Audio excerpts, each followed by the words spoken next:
আসসালামু আলাইকুম, স্বাগতম এবিসি জব কেয়ারে। SBA, SSA, technical attendant, work assistant, etc এই সমমানের পদগুলোতে এইচএসসি বিজ্ঞান বা সমমান শিক্ষাগত যোগ্যতা উল্লেখ থাকে।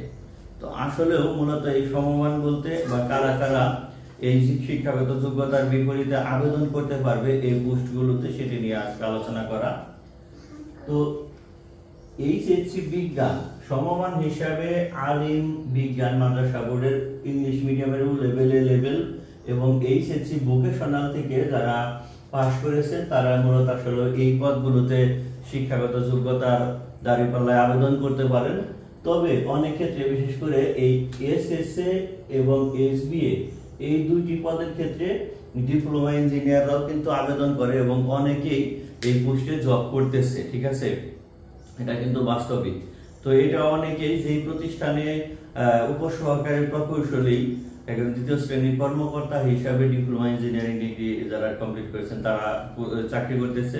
আবার ওই পোস্টেই দেখা যায় যে এসবিএ পোস্টে তাদের অধীনস্থ কর্মচারী হিসাবে অনেকে করতেছে। এটা যার যার রুচি। তবে ডিপ্লোমা ইঞ্জিনিয়ারিং ডিগ্রি যারা কমপ্লিট করেছে তারা চাইলেও এই দুইটি পোস্ট বা পাশাপাশি এই পদগুলোতে যদি আপনার ইচ্ছা হয় আপনি আবেদন করতে পারেন। আশা করি যে যদি রিজিক থাকে ইনশাআল্লাহ চাকরি হয়েও যেতে পারে। তবে বললাম যে এই সমমান বা এই পদগুলোতে আবেদন করতে গেলে এইচএসসি বিজ্ঞান, আলিম বিজ্ঞান লেভেল আর এইচএসসি ভোকেশনাল পাস আপনার অবশ্যই থাকতে হবে।